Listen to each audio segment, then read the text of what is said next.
Bonsoir à tous. À la une de ce journal, une chefferie traditionnelle subit les assauts des groupes armés présumés séparatistes. La scène se déroule à Mambo, dans la région du littoral, précisément à la frontière avec la zone de guerre du sud-ouest. Cet enlisement de la crise anglophone, ses répercussions sur la sécurité au Cameroun et sur le plan régional et l'impact socio-économique préoccupent la communauté internationale, des sénateurs américains, britanniques et des experts des Nations Unies vont se retrouver à l'université d'Oxford pour analyser la situation sécuritaire en lien avec la crise anglophone. Vous suivrez dans ce journal les articulations de cette conférence inédite sur le Cameroun et la crise anglophone. Le torchon brûle au sein de la Fédération camerounaise de football alors que la FIFA maintient Seydou Mbombo Ndoya à la tête de l'instance fêtière du football camerounais. Un comité provisoire de gestion a été mis sur pied par les membres de l'Assemblée générale de l'exercice 2009-2013, Assemblée générale contestée par la FECAFOOT, un bras de fer qui s'annonce entre les différents organes mis sur pied. Enquête à suivre au cœur de ce journal.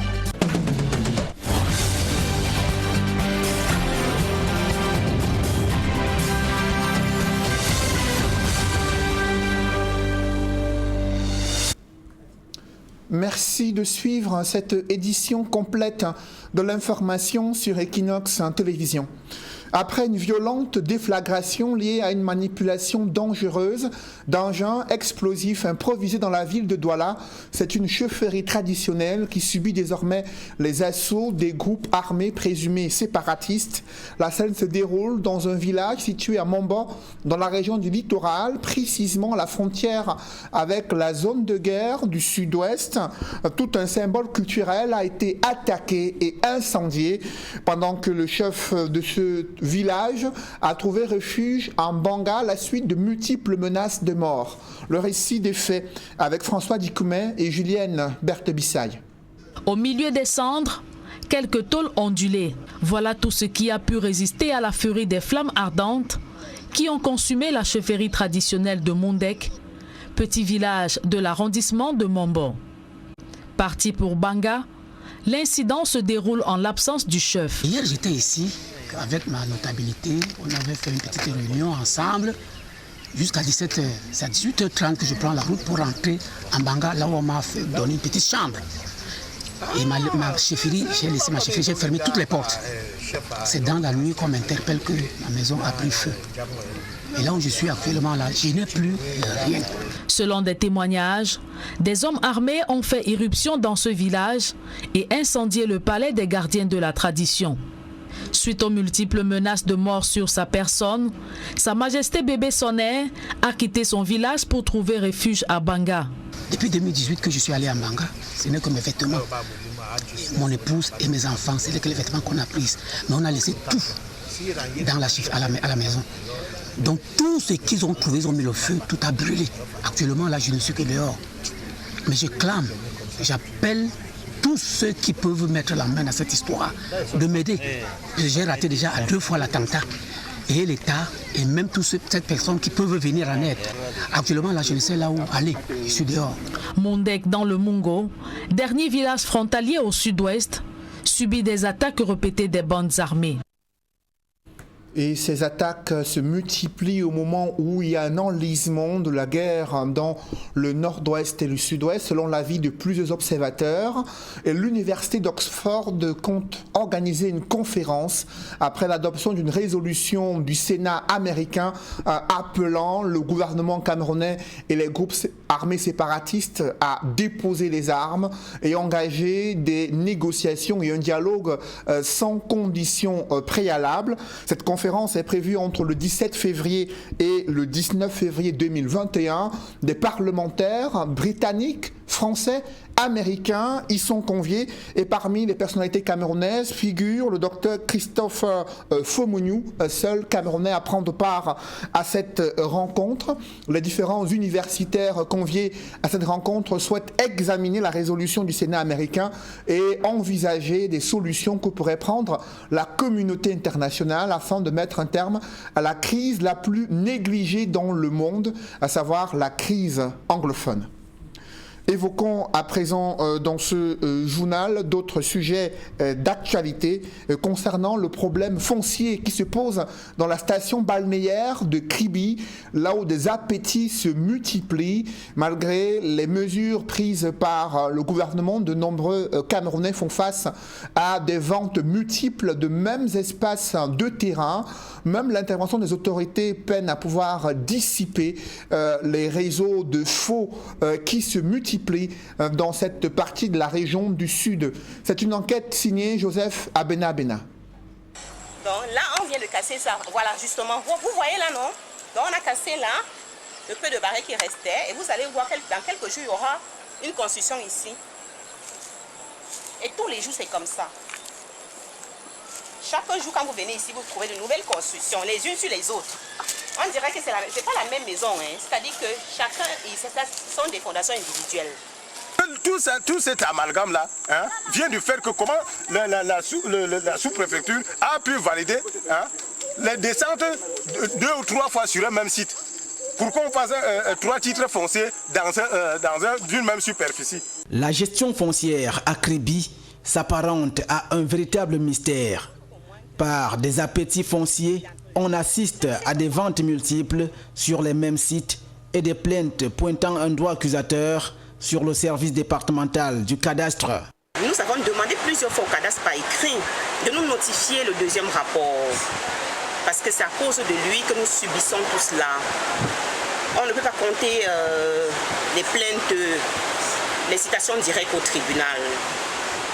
On ne peut pas compter aujourd'hui, on pourrait compter 60 plaintes. Alors, le chef de service cadastre n'a jamais daigné nous notifier le deuxième rapport. Mais nous l'avons donc un jour aperçu quelque part. Ce deuxième rapport parlait d'un chevauchement subitement de 6 hectares. Après, il y en a eu d'autres, c'est-à-dire sur le même terrain, il y a au moins 4 rapports. D'abord, le premier rapport, celui de 1600 mètres carrés. Ensuite, le titre foncier des adversaires s'avance toujours vers l'intérieur des titres fonciers de la collectivité. Acculé, le cadastre s'en défend en expliquant le phénomène des chevauchements et des superpositions des titres fonciers. La cause vient des systèmes de coordonnées qui, avant, n'étaient pas mondial comme ou international comme aujourd'hui, où à Kribi, le même système qu'on utilise, même si vous êtes aux États-Unis, vous pouvez entrer dans Google Maps et voir exactement votre système. Avant, c'était Kribi avec son petit système. Voilà, avec son petit système. Donc c'était des systèmes comme ça, locaux, par endroit.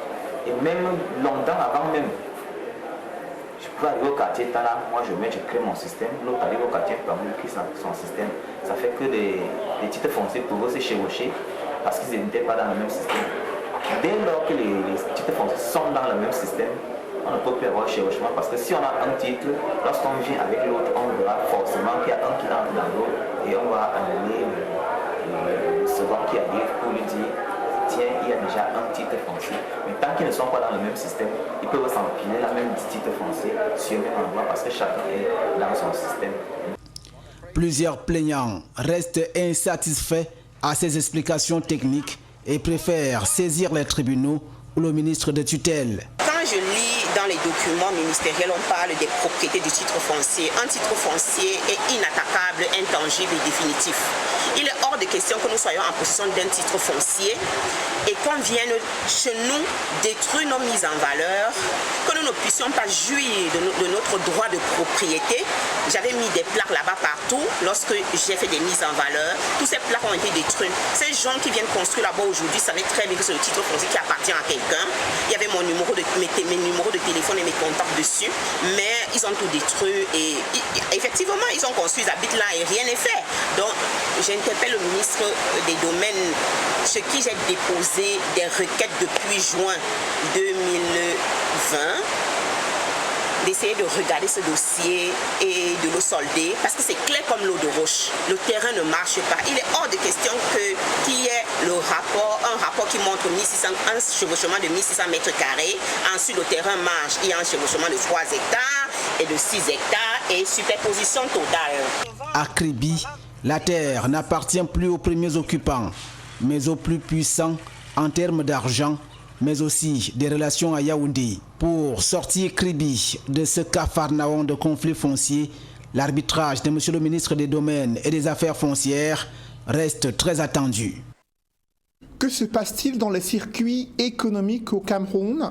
Les pièces de monnaie se font toujours rares. Pourtant, le gouverneur de la BEAC avait annoncé en fin octobre 2020 une livraison rapide de ces signes monétaires. Dès lors, d'aucuns pointent du doigt un usage détourné de ces pièces de monnaie, ce qui engendre de fortes perturbations dans les transactions financières et les activités économiques au Cameroun. C'est le constat que font Claude, Dalastiana et Kedjara. Paraître anodin, pourtant, il est à l'origine d'un manque à gagner et d'une relative fragilisation de l'économie camerounaise. Il s'agit d'une pénurie de pièces de monnaie qui dure plusieurs mois maintenant. La monnaie est devenue tellement difficile. Donc, ce qui fait que quand tu n'as pas la monnaie, tu ne peux pas travailler. Parfois même, on achète même les monnaies. 1000 francs, on te donne 900. Ce problème de monnaie pose beaucoup de problèmes, énormément de problèmes. Après, ça fait qu'on loupe les rendez-vous. Ça fait que tout le monde est mal à l'aise. Et pour tout le monde, et pour les chauffeurs taxi, c'est un problème général. Du petit commerçant au Camerounais moyen, tout le monde y passe. Résultat des courses, un manque à gagner énorme. Une perturbation des flux de transactions financières et cerise sur le gâteau, une relative, sinon importante fragilisation de notre économie. Il y a des clients qui ne comprennent pas que c'est souvent un véritable problème pour leur rembourser. Parfois, si un client, par exemple, veut quelque chose de 600 et à 1000 francs, on est obligé de dire au client de donner 500 pour qu'on puisse lui donner, de donner 100 francs pour qu'on puisse lui donner 500. Et c'est très compliqué parce que les clients n'ont pas cette compréhension-là. On est obligé de mettre les petits trucs de 25 francs. Le client vient, s'il a besoin d'un pain, il donne 150. Si on n'a pas 25, on est obligé de supplier au client. Prends quelque chose de 25, monsieur. On est obligé même parfois de perdre en vendant le plat à 500. Les plats que peuvent faire 700, je n'arrive pas parce que 3 clients, 2 clients, ce n'est pas évident. À l'origine de cette pénurie, le docteur Dalvaris Ngunju, économiste, soulève le phénomène de conservation de monnaie dans les caisses, à la maison, ainsi que les salles de jeu qui retiennent ces jetons pour leur fonctionnement. Mais la variable la plus importante pour lui reste bel et bien la mainmise de l'économie chinoise. C'est la piste du contreband, notamment chinoise, qui collecte ces pièces métalliques en Afrique et les dirige vers la Chine pour en transformer en bijoux. C'est vrai que les Chinois sont extrêmement pragmatiques puisqu'ils se rendent compte que si vous prenez une pièce de 25 francs, qui la valeur en fait c'est 25 francs, qui ne peut faire que 2, mais dont l'équivalence en poids, puisque c'est en argent, ça peut faire au moins 2 bijoux. En alliance, une alliance que vous vendez à 100 000 francs, si vous vendez 2 à 100 000 ou 50, ça fait quand même 100 000. Ça fait que... Face à cela, les conséquences de forte amplitude ne manquent pas de se faire ressentir. Je pense que l'un des effets les plus néfastes, c'est l'inflation. Parce que cela participe indirectement à rendre la vie plus chère. Au-delà, il y a quand même la chute des chiffres d'affaires. Puisque certains commerçants ne peuvent pas faire le commerce, ils ne peuvent plus dérouler leur activité. Puisque quand vous venez acheter un kilo de viande à tel coût et qui n'ont pas la monnaie, généralement dans beaucoup de cas, vous dites que je n'ai pas de monnaie. Est-ce que tu as telle pièce? Si tu n'as pas, tu dois aller. Cela influence sur le chiffre d'affaires global. Bien plus que le petit Camerounais, les conséquences de cette pénurie de monnaie impactent l'économie nationale tout entière avec un taux de croissance en pleine stagnation. L'impact qui peut encore plus attirer notre attention, c'est l'impact sur la croissance économique. Parce qu'il faut bien comprendre que la masse monétaire qui est constituée des billets de banque et de la monnaie métallique, dont la petite monnaie, ont pour vocation de financer l'économie et par-delà, au-delà de cela, la croissance. Pour se sortir de cette situation, l'économiste préconise l'utilisation des billets de banque, même pour les monnaies les plus faibles, à l'instar de 25 francs et de 10 francs CFA, comme c'est le cas au Nigeria. Il propose également une protestation officielle de l'État du Cameroun à l'État chinois pour dénoncer le trafic des pièces de monnaie. Comment désengorger la pèlerie générale et assurer davantage la régularité, la sincérité et la clarté des comptes publics produits au Cameroun. Ces préoccupations sont au cœur des missions assignées aux 2 nouvelles trésoreries générales et 10 payeries spécialisées créées récemment par le ministre des Finances. Les activités de ces différentes structures du ministère des Finances ont été lancées ce jour par le directeur du Trésor, de la coopération financière et monétaire, Sylvester Mo-Tangongo, a saisi cette opportunité pour inviter les responsables nommés à la tête de cette nouvelle structure à travailler en étroite collaboration avec les ordonnateurs pour garantir la qualité des comptes publics. Je vous invite à présent à écouter les explications que donne le directeur du Trésor et de la coopération financière et monétaire au ministère des Finances. Cette réunion était pour constater l'effectivité du démarrage de ces postes comptables nouvellement créés. Nous avons recommandé que le travail en collaboration avec l'ordonnateur. Les comptables sont des juges de la régularité, mais ça ne veut pas dire qu'ils ne doivent pas collaborer avec les ministères pour que les choses marchent correctement. Il est question donc de décongestionner la payerie générale, comme vous le savez dans cette réforme, et de faire de telle sorte que la qualité des comptes publics qui sont produits soit vraiment améliorée en termes de transparence, en termes de clarté dans la production des comptes. C'est pour ça que vous avez des payeurs qui sont rapprochés aux ordonnateurs. Donc tout ça, c'est dans le cadre de la réforme qui est en cours, la réforme de la comptabilité publique qui est en cours et qui va aboutir au plus tard le 1er janvier 2022, où les ordonnateurs seront appelés à produire les comptes administratifs. Et ces comptes administratifs seront rapprochés aux comptes de gestion produits par les payeurs. Il est question de bien travailler de telle sorte que la qualité des comptes produits soit vraiment meilleure. Mais deuxième chose, c'est en termes de services rendus au public. Parce que le public se demande, mais qu'est-ce que nous allons gagner dans tout ça? Les gens qui venaient à la payerie générale, qui étaient vraiment, il y avait vraiment très bien engorgé, avec beaucoup de ministères assignés sur la payerie générale, ces gens n'auront plus besoin de venir à la payerie générale, ils vont être payés sur place dans leur ministère. Et en termes de priorité, on saura exactement que, bon voilà, en termes de priorité, voilà ce qu'il faut faire avant d'autres. Au-delà de l'administration publique, où en est-on avec l'apurement de la dette intérieure et extérieure du Cameroun? Je vous invite à suivre le directeur général du Trésor.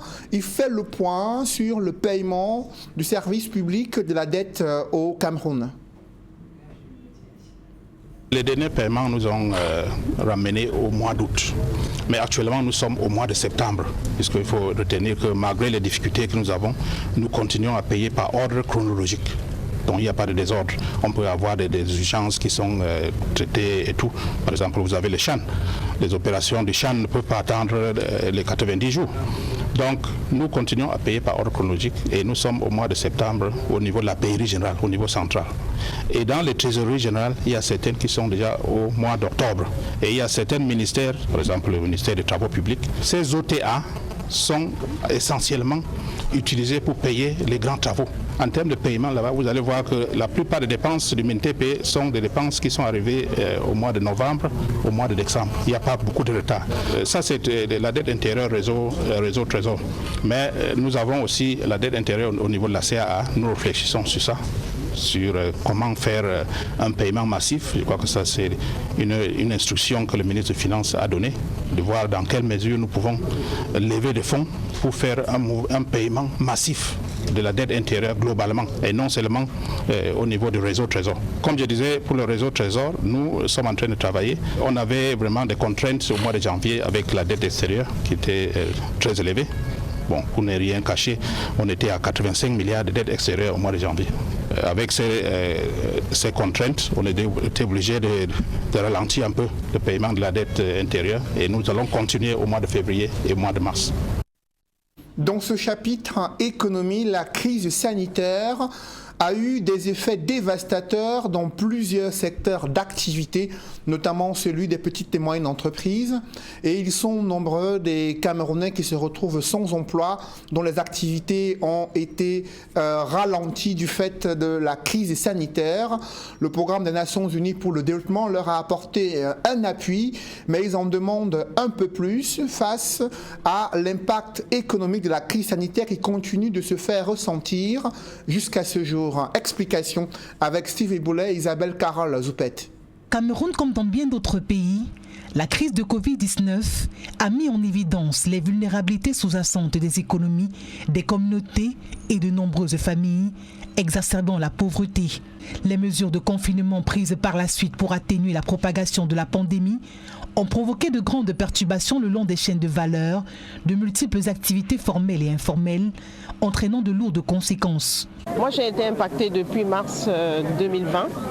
Je suis en cessation d'activité depuis cette période parce que je faisais dans la transformation, le recyclage du papier et on travaillait avec des Chinois. Donc de ce côté, le confinement a commencé bien avant tous les autres secteurs. Donc du coup, depuis mars jusqu'à présent, c'est le blackout total. Nous sommes tombés pratiquement en faillite. Donc, puisque tout ce que nous exportons, ça a été bloqué. Et du coup, nous n'avons pas eu le temps de nous préparer pour la pandémie du coronavirus. Du coup, on a perdu l'emploi. Donc, nous avons besoin aussi d'un appui financier. Face aux effets socio-économiques de la pandémie, le Programme des Nations Unies pour le développement a décidé d'apporter son soutien aux jeunes touchés par cette crise sanitaire. C'est ainsi que le PNUD a offert à 300 Camerounais des équipements de diverses natures pour faciliter leur intégration socio-économique. Alors, les équipements que nous avons présentés aujourd'hui, comme vous l'avez vu vous-même, sont des équipements qui sont directement en lien avec les activités agrobusiness. Agrobusiness sur les chaînes de valeur, sur plusieurs chaînes de valeur, que ce soit le plantain, que ce soit le manioc, que ce soit les produits forestiers comme le miel. Nous avons plusieurs types d'équipements pour accompagner les jeunes dans ces activités-là. Alors, en plus de l'accompagnement avec les équipements, il faut aussi se rassurer que ces jeunes-là utilisent ces équipements à bon escient. Raison pour laquelle il y a un autre type d'accompagnement, qui est le suivi technique avec des incubateurs locaux qui va débuter juste après cette phase de remise des équipements. Un véritable soutien au gouvernement camerounais dans cette rude bataille contre le chômage des jeunes, surtout en cette période marquée par la pandémie. Nous avons assisté une fois de plus à la bonne marche de la coopération entre le Cameroun et le PNUD. Donc je voudrais ici saisir l'occasion pour dire merci au PNUD pour ce qu'ils sont en train de faire pour accompagner le gouvernement camerounais dans le développement. Pour ces bénéficiaires, certes, ce soutien du PNUD arrive à point nommé, mais reste insuffisant. D'où leur appel au pouvoir public à multiplier les actions concrètes visant à sauver l'économie camerounaise.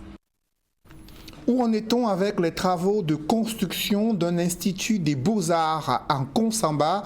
Le chantier piétine depuis de nombreuses années. Les différents apprenants sont contraints de louer des salles d'une autre structure publique, ce qui impacte sur l'encadrement et l'apprentissage de ces Camerounais. Que se passe-t-il sur ce chantier? C'est une enquête signée Cyril Diemba et notre reporter. Un institut des beaux-arts, pas du tout beau. La bâtisse, censée accueillir les étudiants, sommeille dans la broussaille. Le chantier est à l'arrêt depuis 2017. Ici, c'est presque un rêve brisé pour les habitants de Konsamba et de tout le Mungo. Lorsqu'on avait commencé la construction ici chez nous à Pola, nous savions que c'était un facteur de développement. Tout le monde était fier que le village devrait se développer et que les femmes devraient profiter de cela pour faire leur commerce et tout, ça devrait abriter des enfants et le développement devait s'en suivre. Mais nous sommes déçus parce que nous sommes en train de constater que depuis qu'on a fini avec ce bâtiment, il est abandonné. Mais j'implore vraiment le gouvernement qui puisse venir en aide aux populations. Si l'on s'en tient à la promesse ferme du recteur de l'université de Douala à son dernier passage ici, le professeur Magloire Ondoa annonçait alors la reprise des travaux pour 2020. Même la commune de Konsamba 3e ne comprend rien au retard accusé jusqu'à ce jour. Quand nous regardons à cette date d'aujourd'hui, on pensait que les élèves qui sont locataires dans les locaux de l'ENIEJ devait déjà être en train de monter à Pola pour fréquenter. Mais tout est en stand-by. C'est déjà d'ailleurs du gâchis parce que quand on évalue le montant d'argent que le complexe administratif qui est achevé et que les autres travaux ne suivent pas et abandonné comme ça, quel est le montant d'argent qu'on a jeté comme ça en brousse maintenant? Vraiment, nous nous demandons qu'est-ce qui ne va pas. Depuis la rentrée académique, les étudiants de l'Institut des Beaux-Arts de Nkonsamba squattent les locaux de l'école normale des instituteurs de l'enseignement général. Les conditions de travail sont intenables, constate l'autorité municipale. Lorsque les élèves de l'IBA ont commencé à fréquenter à l'ENIEJ, ils étaient peut-être au nombre de 200 ou 300. Mais maintenant, le nombre ne fait que s'accroître chaque année. Alors, ces élèves, on va les mettre où? Est-ce que le projet de l'université de l'IBA s'arrête comme ça? Ou bien est-ce que c'est un projet qui concerne une personne? Ici, le souhait de tous est de voir une reprise effective des travaux et faire de Nkonsamba une réelle cité des beaux-arts. Une enquête signée Cyril Djemba et Julienne Berthe-Bissaille. Parlons à présent de football. C'est un rebondissement spectaculaire dans l'affaire Fecafoot, alors que la FIFA a décidé de maintenir Seydou Mbombo-Njoya à la tête de la Fédération camerounaise de football. Un comité provisoire de gestion est mis sur pied par des membres de l'Assemblée générale se réclamant de l'exercice 2009-2013. Placé sous la présidence du sénateur Albert Mbida, le comité provisoire de gestion se donne un délai de 3 mois pour réviser les textes et organiser de nouvelles élections. Cependant, la Fédération camerounaise de football conteste cette Assemblée générale, estimant que la FIFA a déjà tranché dans le cadre de cette affaire. C'est un bras de fer qui se dessine au sein de la famille du football. Analyse et décryptage avec Aïk Cyril.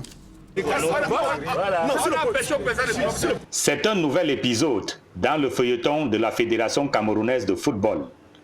2 semaines après la sentence du TAS annulant le processus ayant conduit à l'élection de Seydou Mbombo-Njoya, après la décision de la FIFA de maintenir à la tête de la fédération le comité exécutif dont l'élection a été annulée pour gérer les affaires courantes en attendant l'organisation de nouvelles élections, c'est un groupe de membres ou anciens membres de la Fecafoot, c'est selon, se réclamant de l'exercice 2009-2013 qui monte au créneau. Au terme d'une assemblée générale extraordinaire qu'ils affirment avoir tenue par visioconférence, ils décident de retirer toute compétence à Seydou Mbombo-Njoya et aux membres du comité exécutif élus le 12 décembre 2018. Pour gérer la Fecafoot, les membres de l'Assemblée générale 2009 décident de mettre sur pied un comité provisoire de gestion composé de 7 membres, dont le sénateur Albert Mbida, président, Prince Esokandoki Moukete, vice-président, François Dikoumé, Tado Oumarou, Pierre Boudjikou, Lucien Metomo et Sa Elvis comme membres. Le comité provisoire mis en place dispose d'un délai de 3 mois pour gérer les affaires courantes de la Fecafoot, réviser les statuts et le code électoral, organiser des élections qui soient justes, équitables et transparentes. Afin que le comité provisoire de gestion mène à bien cette mission, l'Assemblée générale extraordinaire décide de réquisitionner une partie des locaux et du personnel de la LFPC, le temps que le siège de la Fecafoot, illégalement occupé, ce sont ses propres expressions, soit libéré. Mais contacté afin d'avoir les réelles motivations de l'Assemblée générale tendance 2009, aucun membre du comité provisoire de gestion nouvellement élu n'a souhaité s'exprimer. Également, nos tentatives d'avoir une réaction des occupants actuels du siège de la Fecafoot à Tinga sont restées vaines.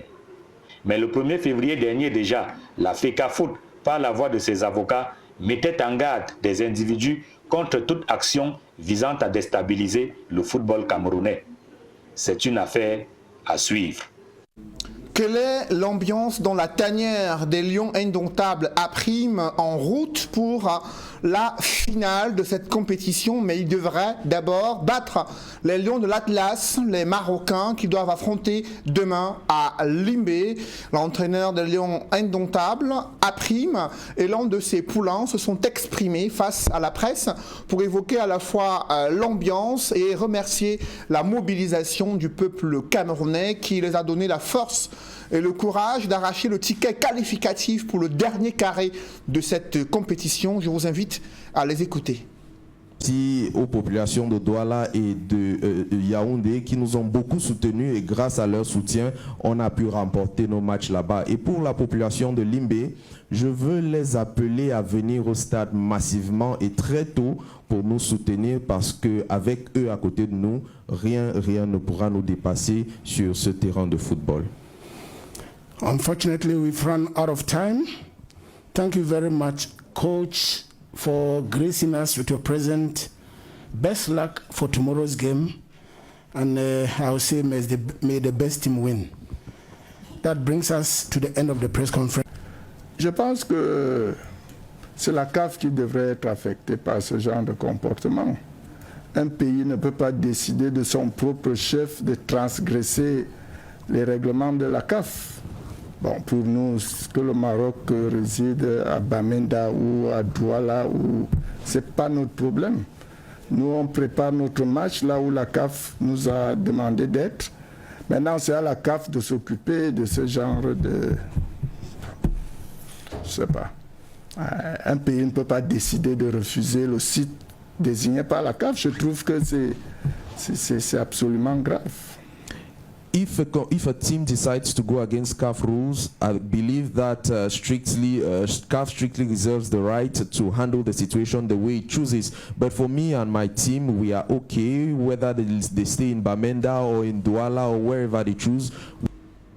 L'intégralité de cette conférence de presse de l'entraîneur des Lions A' et celui également du Maroc, entraîneur marocain. Vous suivrez l'intégralité de ces différentes sorties médiatiques dans l'émission spéciale consacrée à l'analyse des performances des équipes engagées dans cette compétition. Émission à suivre ce soir, présentée par Sylvestre Hippolyte Zangao en présence des experts de haut vol.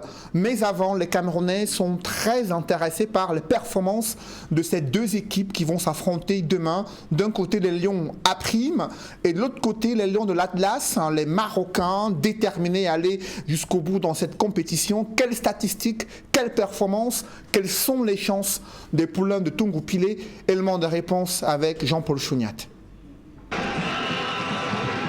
Le duel des fauves entre les Lions indomptables A' du Cameroun, pays organisateur, et les Lions de l'Atlas A' du Maroc, détenteurs du trophée, est à n'en point douter l'affiche des demi-finales la plus attendue de ce 6e championnat d'Afrique des Nations de football. Pour cette première confrontation entre les deux sélections nationales dans l'histoire de cette compétition, la rencontre s'annonce très palpitante, mais surtout très disputée. Le Cameroun entend contre vents et marées traverser cette première demi-finale de son histoire et espérer remporter le trophée le 7 février prochain. Et pour ce faire, le coach Martin Tungu-Pilé, au sorti de la supervision du quart de finale Maroc-Zambie, promettait de jeter toutes ses armes dans ce duel contre une équipe du Maroc, reconnaissait-il, mieux structurée dans son jeu bâti autour d'un collectif d'individualités, bousculant tout sur leur passage depuis le début du tournoi, avec pour l'instant le score le plus lourd du tournoi, 5-2 infligés aux Cranes d'Ouganda à la 3e journée des phases de groupe. Le Maroc a un bon collectif, techniquement ils font circuler bien le ballon, et puis conservation de balles avec de bonnes individualités. Bon, maintenant il faut résoudre ce problème lorsque vous jouez contre le Maroc pour qu'ils ne circulent pas le ballon tout le temps, qu'ils ne tiennent pas le ballon tout le temps, c'est ça. Trié sur le volet dans des équipes sans le moindre match de championnat dans les jambes, le cri de guerre impossible n'est pas camerounais, associé à la bonne volonté de surpassement des Lions A', demeure à ce jour l'une des motivations intrinsèques qui boostera le moral de Mbanga Bidjeme et ses coéquipiers à franchir l'étape maudite des quarts de finale, où avaient échoué leurs aînés aux éditions de 2011, 2016 et 2018. Face à ce potentiel psychologique des Lions A' et leur soutien du 12e homme, la sélection marocaine part favori sur tous les plans. La motivation de remporter 2 trophées d'affilée, la vengeance de battre des cadets d'une sélection qui éliminait leur senior à la demi-finale de la CAN 88 à domicile. Les Lions A' marocains pourraient ainsi doper leur morale et venir à bout de leurs homologues camerounais. Un atout non négligeable pour une équipe du Maroc, physiquement et sportivement prête. Leur jeu collectif, les Lions de l'Atlas le doivent à l'essentiel d'un groupe homogène, sachant attaquer et défendre ensemble. En place depuis l'édition de 2018 à domicile, le Maroc pourra compter sur plusieurs de ses feux follets, à l'instar de Raimi ou encore la pépite du Wydad Atlético de Casablanca, Ayoub El Kaabi, meilleur joueur et meilleur buteur à 9 réalisations en 2018 et surtout auteur d'un triplé et plusieurs doublés. À sa 4e participation, les statistiques parlent en faveur du Maroc. Un trophée glané, 46 buts marqués, dont 24 inscrits à la phase finale précédente. Du costaud à tous les niveaux que les Lions appriment, devront tout faire pour désillusionner ce mercredi au stade de Limbé. Même si côté statistique, les Camerounais ne présentent pas grand-chose à mettre sous la dent. Leur meilleur niveau affichant 3 quarts de finale disputés, 21 buts marqués en 4 participations, 2011, 2016, 2018 et 2021. Mesdames, messieurs, c'est la fin de ce journal. Merci de l'avoir suivi. Juste après cette édition de 20h, retrouvez Serge Allan Otto et ses invités pour le débrief du journal sur le plateau d'Equinox Soir. Serge Allan. Incendie à la chefferie traditionnelle de Moundek dans le département du Mongo. Des soupçons pèsent sur des séparatistes. Des soupçons qui pèsent des séparatistes en raison des multiples menaces de mort qui ont plané sur la tête de ce chef traditionnel. Il a fui sa chefferie depuis plusieurs jours pour trouver refuge en Banga et cette attaque qui a plongé sa population dans la psychose. Le département du Mongo qui subirait, selon ces populations, des multiples attaques venant des groupes armés non identifiés, présumés et séparatistes venant de la zone de guerre du sud-ouest. Depuis déjà 2 ans que ce type d'attaque est enregistré.